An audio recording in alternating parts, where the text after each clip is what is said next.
Hi everyone, can you hear me okay? Am I loud enough? So thank you for being here. Like Ed said, my name is John Luke Christensen, and today I'm going to talk to you about the intersection of where records management and archives cross, something that I often refer to as where records and archives collide. I'm going to start by telling you a little bit about some of my qualifications to speak on this topic, followed by a brief overview of records management and archives for those of you who are not necessarily familiar. And then I'm going to discuss the overlap between the two and ending with tips and strategies for how to successfully navigate the potential collision between the two. To start really quickly, how many people here are students or new professionals? Okay.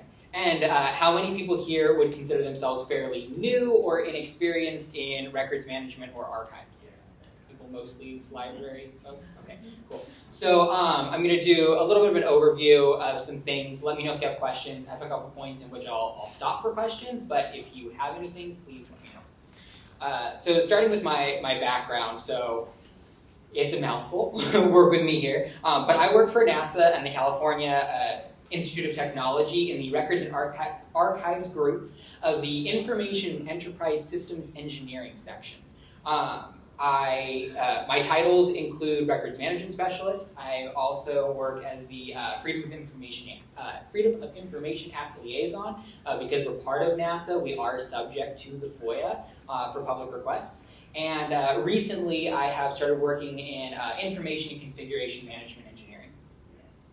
My work is primarily focused on the preservation, digitization, disposition, and general management of paper and electronic records, as well as helping out with some strategic planning, policy development, project management, and obviously FOIA. Secondary duties can include creating marketing materials, conducting training programs, database design and management, information architecture, user experience design, and more. Basically, whatever I can help out with. My education, so I have a bachelor's in history with a minor in anthropology from Cal State Fullerton. That's going to be kind of more important later. But then I also have a master's in library and information sciences from San Jose State with an advanced certificate in digital assets management. Basically, I like to study people and how they interact with information. I also specifically like to focus on that in regards to older past stuff. So my background work, especially in my undergrad, was working in archives from the user perspective. So I have a lot of perspective on that. But then as a records manager, I kind of get both sides of it. So why do we care with Special Library Association about records and archives? So there's a few things that I want to talk about. First, just reminding people that it's Professional Development Day. As future-driven information professionals, we should be well-versed in a variety of knowledge, skill sets, experiences, and perspectives.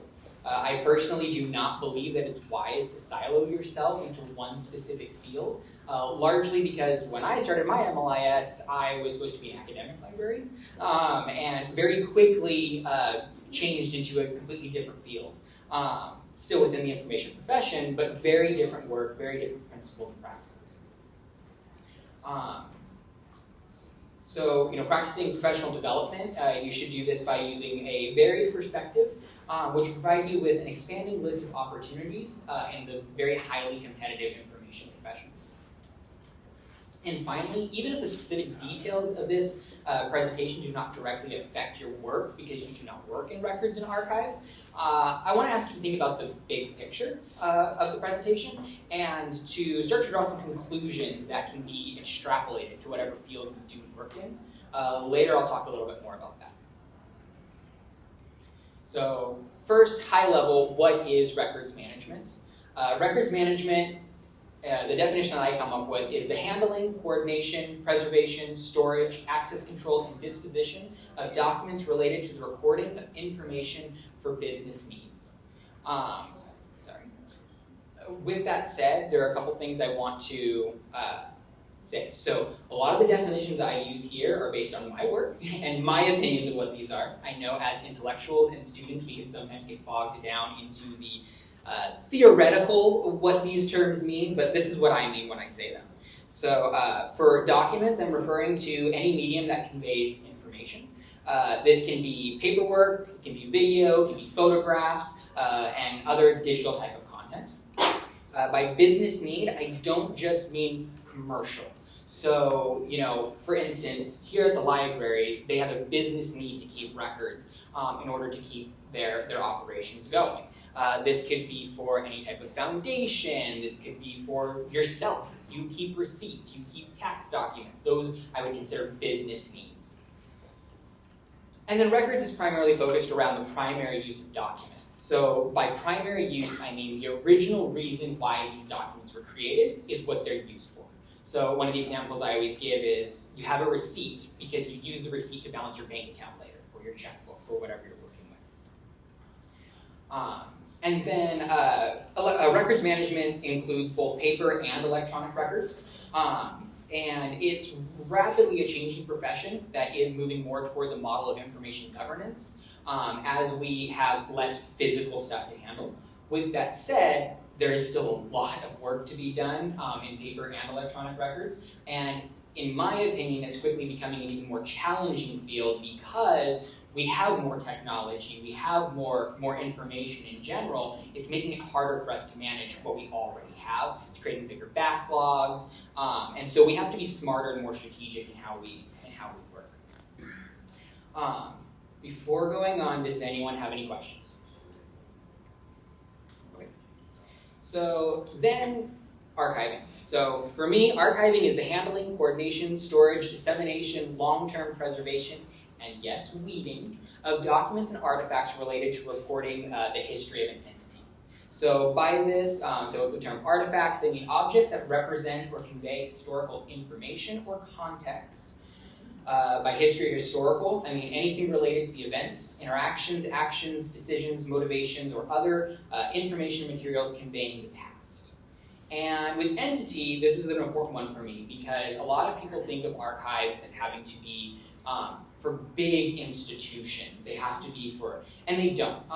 An archive can be for any organization, institution, person, or general representative body. It doesn't have to be a formalized thing in order to have an archive.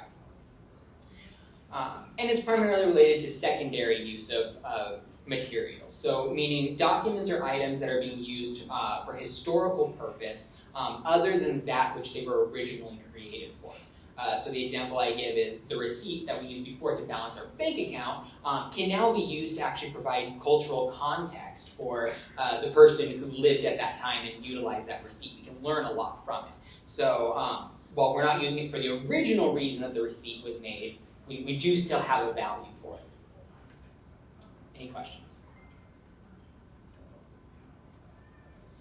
So what do I mean by collide? Records and archives can often be seen as having competing interests. A lot of times we're taught in school that these two work together and that they're meant to, you have primary and secondary, and they intermesh. However, when you get into a work environment or when you get into actual practice, you can find that there are significant competing interests between the two that can present challenges. One of the biggest challenges I've found is when does a record become historical? Something that can still be used for its primary value, but it's old enough now that there is a historical value to it.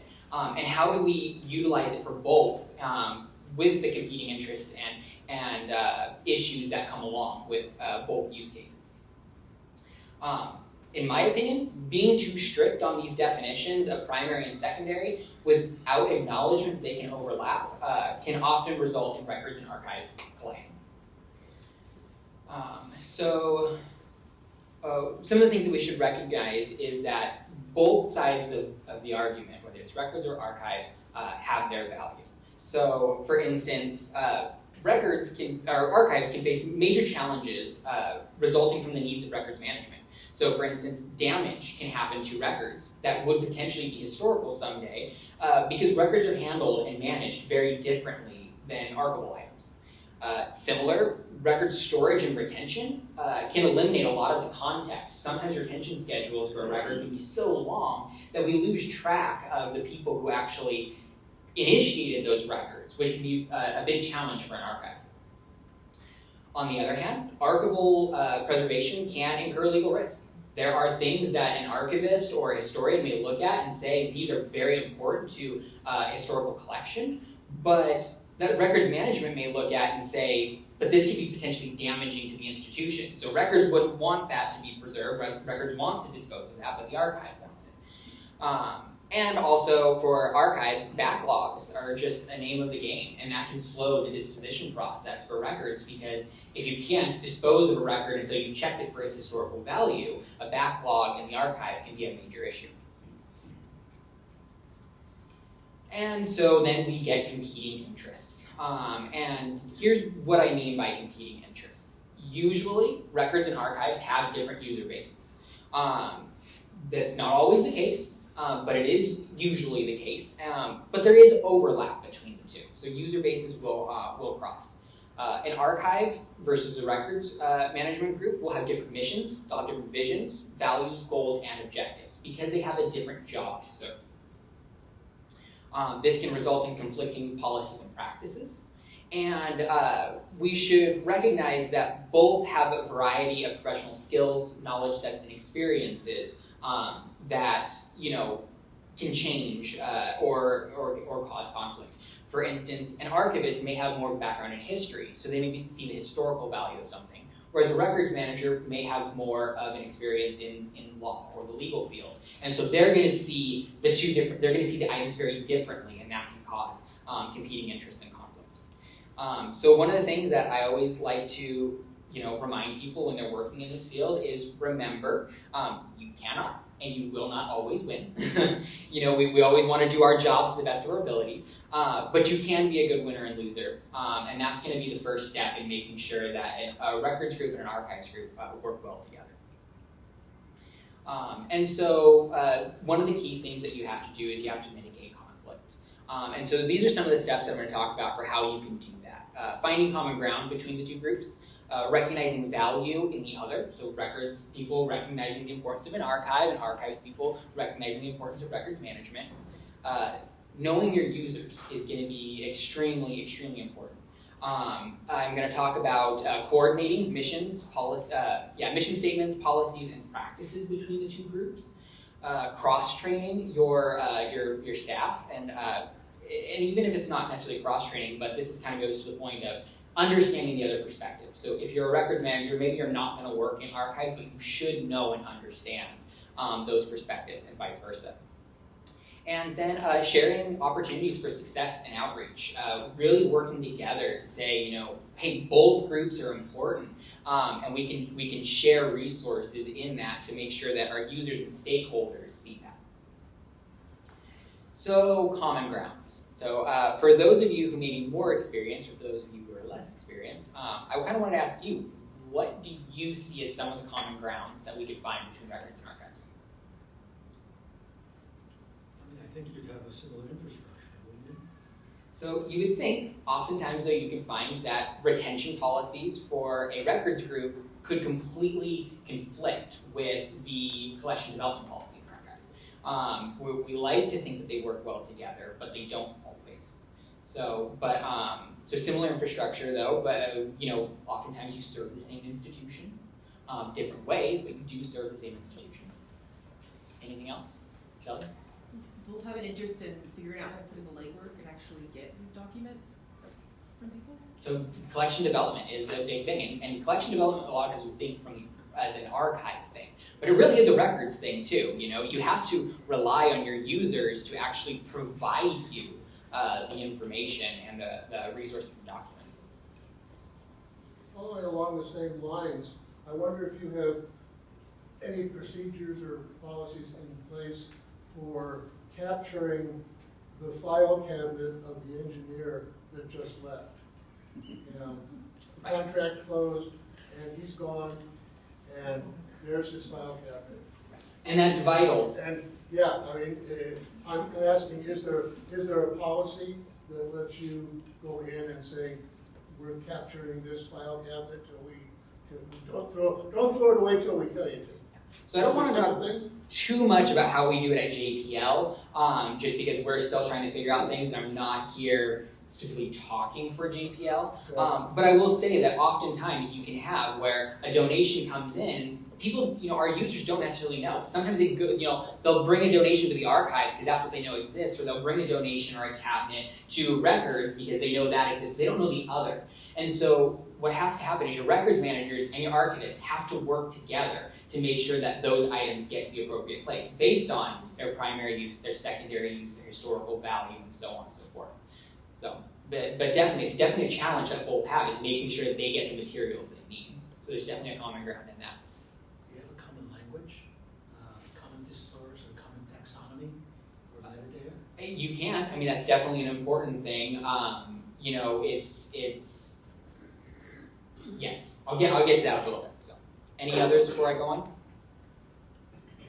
So, the things I want everybody to remember in this is records and archives are fundamentally, and records managers and archivists are fundamentally at their core service people. So we're all information professionals. We do this to help people. We don't get big paychecks. If we did get big paychecks, that would be different. But in general, librarians, records managers, archivists, we do this because we believe in the work that we do. So when you're dealing with your archivist or your records manager, remember that. They're in it for the same thing you are. They believe in the work they're doing. We all believe in the importance of preservation. We all recognize that while these items may be for different people or different uses, it's important to keep them and take care of them. And like I said, finally, we all believe in the work we do. So just remember that when things can get passionate. So first, you need to recognize value. You need to know your users. You need to recognize that whether you're a records manager or an archivist, that you need to know that there's value in what you do, and you need to see value in what the other does. For records management, some of the values that come from it is, records management protects the entity. It protects the organization you work for, legally, financially, HR-wise. It's there for a reason, and it does lay the foundation for the archive. When you have a really good records management program and you work well with your archive, you have a very quick funnel to build your collections. So that's really important. On the other side of that, archives protect the entity's history. They protect the entity's value. You, as a records manager, probably have a job because somebody down the line saw something in the archive and thought, that's really important. It's a good thing we kept that. And so they protect the entity and they create value for the organization you work in. Know your users. Your users are yours. You understand that as a records manager or an archivist, and their users are theirs. There's going to be different needs for them. They're going to have different things that need to get done. But you need to recognize that all users are important. So when you start having those thoughts as a records manager and say, no, we can't do that because I don't care what the archives people need and what their users need. No, stop. That's wrong. You don't just have a job to do based on your job. You have a job to serve the institution. You have a job to serve users. So so remember that. Remember that users overlap the two. So while this person may be coming to you in records for something, that doesn't mean that the archive might not have something that they need. So you want to make sure that while you're serving your users, you remember that the archive's users could potentially be your users as well. Remember that you don't know everything.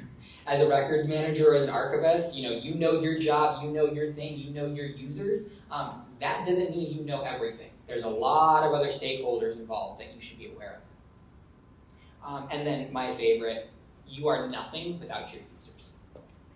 Without your users, you have no purpose. If they're not there utilizing the work that you do, what's the point? So remember that, and especially remember that when the users could be the other side's users, because they could potentially be yours.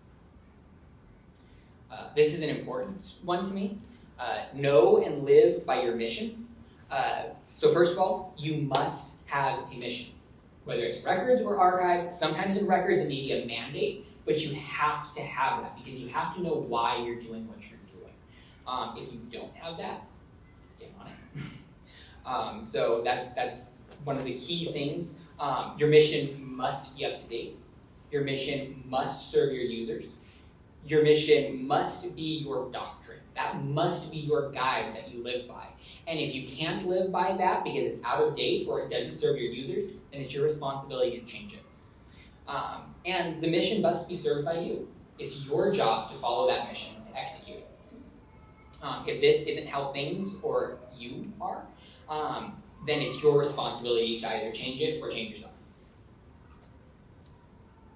So some of the key tactics for how we can work together better as archivists and as records managers. The first thing to remember is that primary use and secondary use is still use. That's why we're here. So, you need to remember as either side of the equation that the other one still has a value. So to do this, I advocate for missions that work together. The records management's mission should involve the archive's mission and vice versa. They should be coordinated. Collection development policies and retention policies should work together. Something that I've seen in a lot of places is retention policies will often, for records, may say permanent, but that doesn't necessarily mean archival. A lot of times the retention schedule stops at disposition, which is basically when records has decided that those items are no longer useful for their primary use. There's no good method for understanding whether those items should go to the archive or whether they should be destroyed. So coordinate those things. And vice versa, the collection development policy for an archive should look at the retention schedules and be able to say, hey, those are items that we, beyond that line in the retention schedule, are items that we know we may want. So we can add a line into the archive and in the retention schedule that says accession to archives, once at point of disposition. Access controls is a really important one. This is mainly a records to archives thing, but you have to remember, you have to remember that in records, it's important for you to maintain a strong control over those records and to ensure that the people who get them are the people who need them, but at the same time that people don't have access to them who shouldn't. And that's really important for an archive too, because the more access you have to those items is the greater potential for loss of those items or damage to those items. And that's something that the archive is vested interest in, because if those are something that in the retention schedule it says the archive is going to want, it's going to be really important that those items are protected. And then storage and preservation strategies should work together. It's a really important thing that if the archives know they're going to want these items, maybe these items should be in climate control, because it's going to ultimately be important that they last a long time, even before they get to the archive. They're not just going to be disposed of at the end of their records life cycle. One of the things that I advocate for is integrating workflows. Gonna be cheesy here. Efficiency comes from being efficient. If your intake workflows for records, and this kind of goes back to Bill's point earlier, doesn't include the potential that this might be an archival item, now the archives has to go on, a race and a hunt to try to get those items.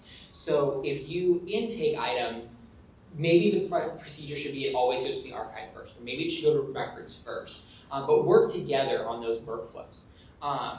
You make sure that your records managers, if they're doing the intake, understand review and evaluation also from the perspective of an archive. Because if the records manager can sit there and say, yes, this is a record, no, this is not a record, but yes, either one of these might be historical, then they can work more closely with the archive, and that's less work the archive has to do. If one person can be processing the collection, even at the point of records intake for archives. So I highly recommend integrating these workflows for all of these different topics. It's important to cross-train. So I kind of touched on this earlier. Be honest with yourself, everybody's got backlogs. That's never going away, whether in records or archives. So by working together, you can kind of tackle those backlogs quicker. Also remember that just because your work is more time sensitive doesn't mean it's more important. A lot of times you can find where records managers and archivists conflict because they think that their work is more important. And so I'm not willing to help that other person because I've got to get this done. That's not the way we should be working. Our records and archives should work together, should recognize and prioritize their work, so that way it can be done as efficiently as possible. Philip, Yes? could you describe to us, what does cross-train mean in this context? So, for instance, the way I would think of it is, I'm going to go the records to archives perspective. So, for records, you're going to intake an item, and there are very specific metadata fields that you need to have. And there's a very specific potentially a high level inventory that's done. But recognizing that once that item goes to the archive, it's going to have a much more detailed process in processing it and evaluation. If records managers know and understand that process how the archivists do their work, they can the records managers can adapt their workflows so that way, maybe we need to do a little bit more inventorying at the initial intake, or maybe, maybe we need to provide more background context for these records that we wouldn't have necessarily needed as a records manager because it's not necessary in order for us to do our jobs, but it would help the archivists later in the future. Vice versa, archivists understanding what specifically is a record versus what's just historical or something like that can help them to, let's say they get in a session, right, and say, you know what, this could potentially be historical in the future, or this is historical, but this is still a record. So we need to make sure that the records folks get a hold of this because it's still got a primary use value that their users are going to need. So by understanding each other's jobs, workflows, processes, we can be better at our jobs, and we can, overall make the entire process more efficient. Does that answer your Yeah, question? it does, thank you. Any other questions for him?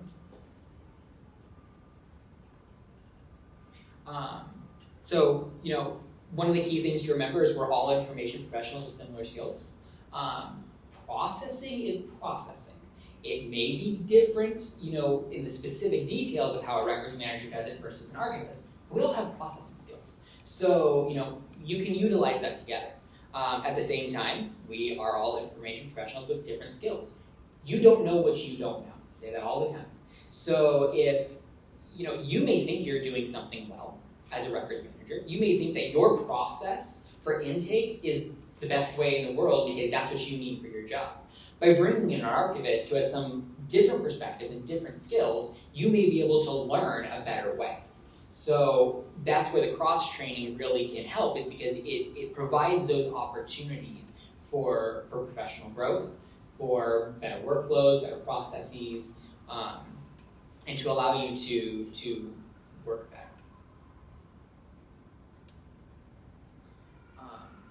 One of the key things, and this is one of the final things I'm going to talk about, is sharing success and outreach opportunities. In my experience with, seeing records groups and archives and talking with other professionals who work in the field, this isn't always done well. And so I like to remind people that you can really work together on this, because we all work in a field where our value isn't necessarily always apparent. Your key stakeholders sometimes need to be chased after a little bit, and that's a lot of work. And when you have big backlogs and you have other things to deal with in the immediate, it kind of falls behind. So share labor, share opportunities. For instance, some of the examples that I have is, for records outreach, there's, one of the reasons why records management is good is because we have, we help facilitate the collection, development, and the building of an archive.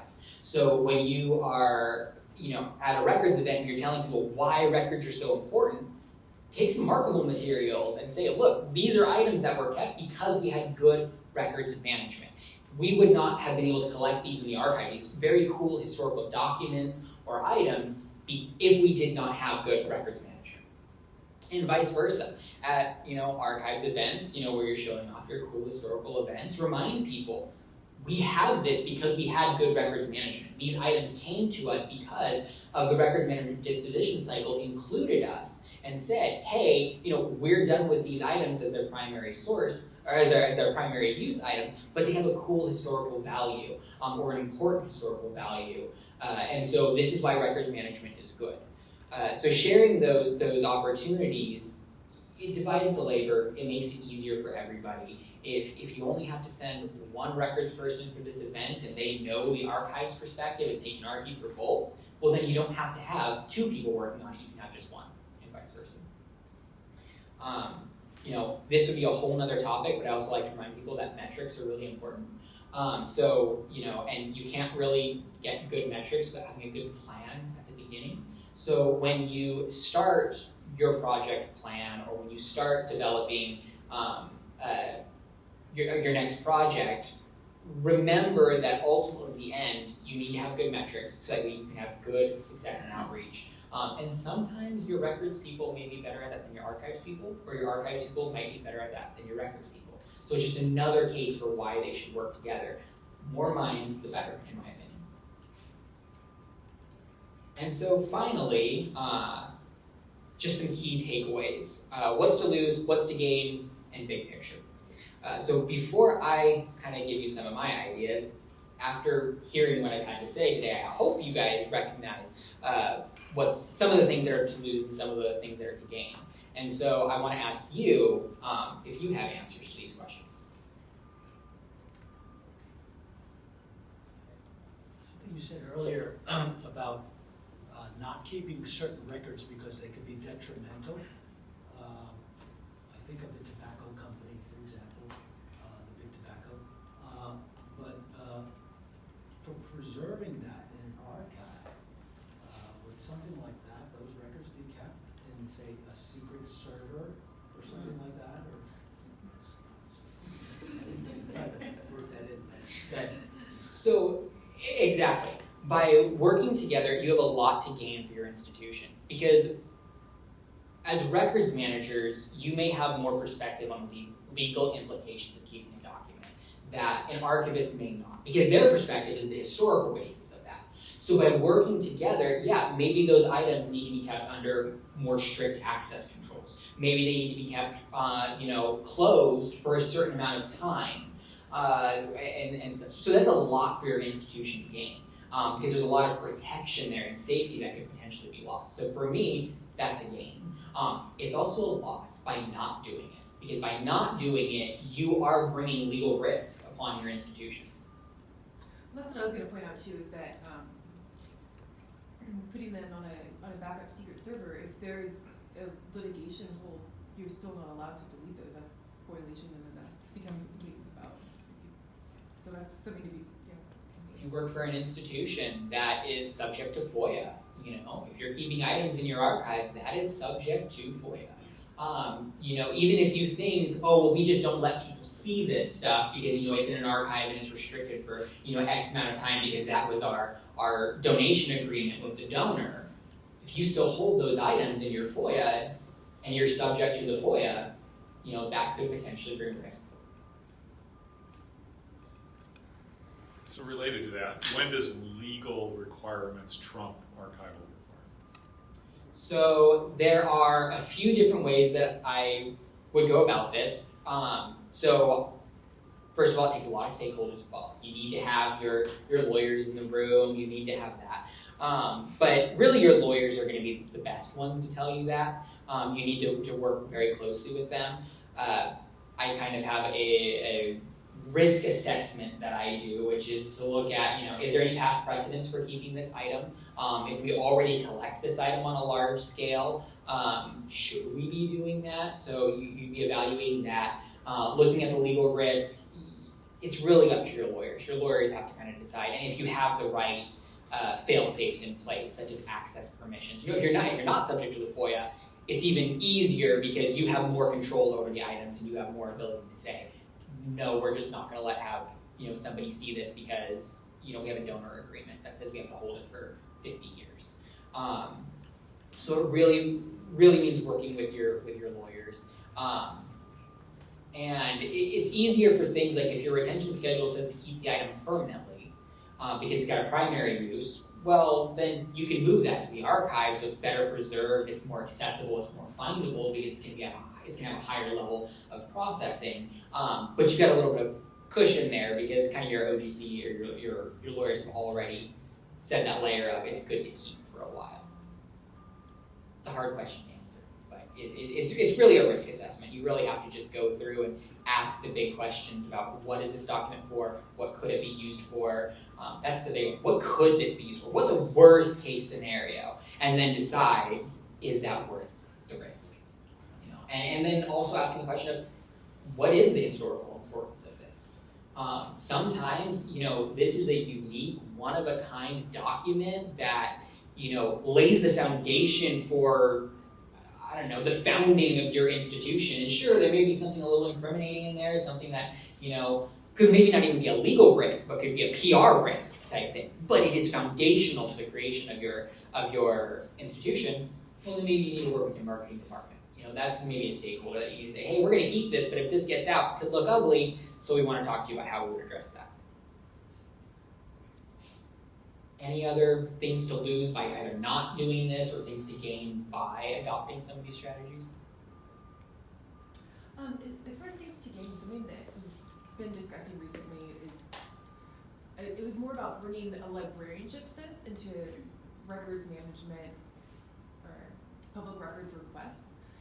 So having the archivist and potentially a librarian go to the people who are fulfilling, in our case, California Public Records Act requests, and talk to them a little more about fulfilling it with a librarianship reference perspective. So when someone puts in a request for a certain person's emails to another person within this period of time, look at it, and when that person, or when the records clerk goes to search for those messages, oh, they didn't communicate during that time. Go back to that person and say, they weren't communicating during that time, but they were the week before. And not just think of it as like closing the case and moving on to the next thing and getting your metrics for how many you fulfilled. So yeah, that's something that is potentially gained by like infusing those two disciplines. Right. And that's can be said too for records managers and archivists. You know, oftentimes records managers, they have a request to fill, they filled exactly what was asked for, and you're done, you move on to the next one. Archivists, and this may be a generalization, tend to be a little more interested in digging and finding and you know really doing that reference request. And so an archivist could help you with that, and an archivist could help you slow down as a records manager. At the same time, records managers sometimes tend to be a little more, you know, focused and you know, onto the task, and so maybe that could help your archivist maybe not dig too deep. You know, I mean, it's a you know, and those are generalizations, of course. There's both on both sides, but those are just examples. So with that said, you know, Shelley, that kind of led as a good segue into kind of the big picture thinking that I want to leave everybody with, which is just whether or not you work in records and archives, recognize that you as a professional have a limited set of skills. Other people and other information professionals have other skills that you can utilize and that have that could potentially have a large value to you. So, you know, Shelley gave the example of, you know, reference librarianship in archives. So, you know, look to your reference librarians. Take the bigger picture of how integrating workflows, working with stakeholders, coordinating policies with whoever those people are can potentially be very beneficial for you in your work. And to remember to take the step back and remember that you have a job to do, but that you could potentially be doing it better if you recognize that other people have a job to do as well. And working more rather than just saying, I've got to get done what I've got to get done. If you say, you know, I've got to get done what I've got to get done, but so do they, maybe we could work together better in order to facilitate that. And so with that said, if there's any last questions. I'm curious about, Bill talked about, you know, an engineer leaving and get a huge box file cabinet, whole different variety of formats, paper, hard drives, whatnot. What you ingest into your systems, what happens to the original formats? What do you do with those? So I know that's a question that David Boss is here. We're going to be bringing up is, you know, personally, but yeah, there are a lot of questions over, I have a physical paper copy. This is the original document. Let's say we're going to digitize it. What do we do with the original? You have to decide that for your institution. And that's one where you should be working with your archivist. You should be working and saying, is the digital copy enough? You still want the paper copy? And that gets down the rabbit hole of does your archivist and your archives group have the resources to be able to manage that? Maybe it is more important to keep the digital copy in a safe repository, get rid of the paper so you can focus on your backlogs because there are other items that are deteriorating or needing attention. And so sometimes you have to make those hard choices and say, we've got a copy, we've got the content, we've got the information, and that's really what we need is just that. It would be great to keep the paper, but sometimes we can't do that. And other times it's like, yeah, we've got this digital resource, but that document's handwritten, so we want to keep that one. And so you have to prioritize what your archive has the resources for. And I would follow up, David, on that is also in terms of format. Yeah. It's what the resources of the records group have available to them because, if you have a floppy disk, it's probably not, records probably doesn't have that. So it's really, what are the resources available to from the records perspective to be able to make that extra step, to be able to even evaluate what's on that. So Yeah, that's one of my favorite examples is I had somebody come up to me and say, hey, I need to store all this stuff. What's the best way for me to do it? I think I'm going to put it on CDs. And it's like, okay, well, the retention of this document is like 10 years, let's say. Let's say it's even 3 years, and the items that are on this disk. And so odds are we're going to have CD drives in 3 years. But these items might have historic value. You need to ask yourself, and this is what I did was I asked the person, I said, does your computer have a CD drive? And they said, no. I said, does anybody in your office have a CD drive? No. Probably don't put it on a CD.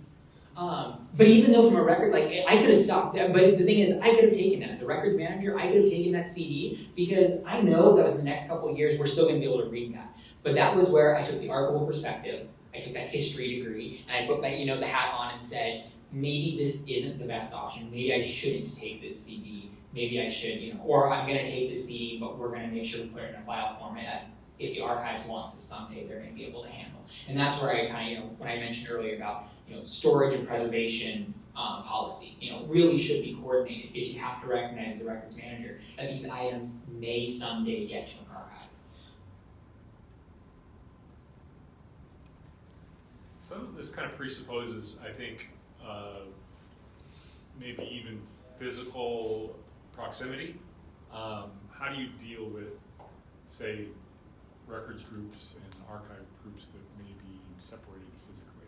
Right, and that's a key one too, is because not all places have their records and their archives groups, not even physically, but just institutionally organized closely together. And that's where events like this, I think, are important, because that's what I'm advocating for, is even if you don't have that, you as the records manager or you as the archivist should be reaching across the aisle to get these things, to build policies and workflows and stuff. And then once you have that together, maybe that's where you need to go higher up in your organization and advocate for these two groups to either be physically moved closer together or institutionally moved closer together. But the first step of that is, recognizing the importance of that other group and saying we have to work with them. And then once you do that, you show that you can do it well, and you can. And once you've found the value in it, you can then start to show others the value in it and begin to make those arguments to rectify any type of breakpoints like that. There is a question about, we were talking about having certain media, like, a CD or whatever, but then there's always the question of if you had it digitized, what is the disaster recovery and the storage? Where is that? What responsibilities does what entity who's storing that have? And so, that's where I see that's why these workflows are really important to integrate. So in my ideal world, a workflow would look something like, things come from intake into records, and records has to decide whether yes, this is a record or no, it's not a record, and then you ask the question of if it's historical. And in doing that, what that allows you to do is to decide, okay, once you see how many records could potentially be historical, then you go to your archivist or your digital archivist and you say, hey, this is how we're storing stuff in the short term, these are the preservation strategies we're using, should we be doing something different? Should we be more long-term thinking, even though this has a disposition of 7 years? Does that kind of answer your question? Pretty much, but I'm thinking more in terms of when it's been decided that it is to be stored in a digital-only format. What is the responsibility of whoever is curating that storage in, as in, back to the disaster recovery, the validity of that media, what is that, who's responsible for once you've digitized it? It's like.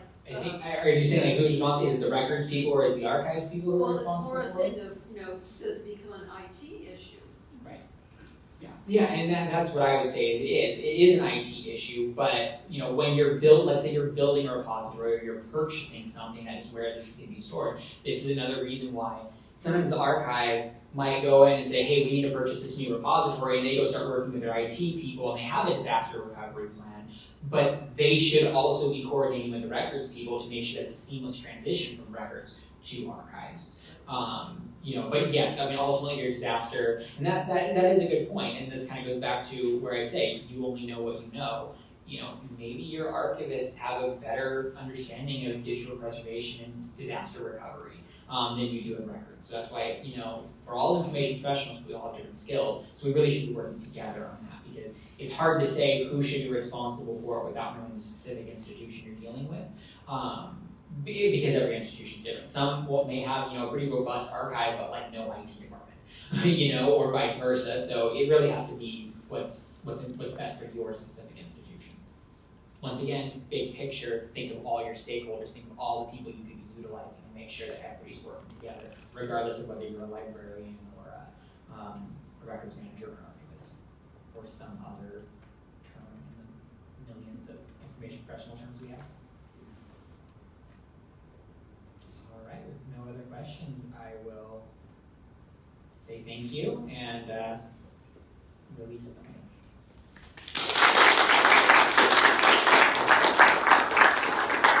I hope you all learned something from that. I know I did, for sure.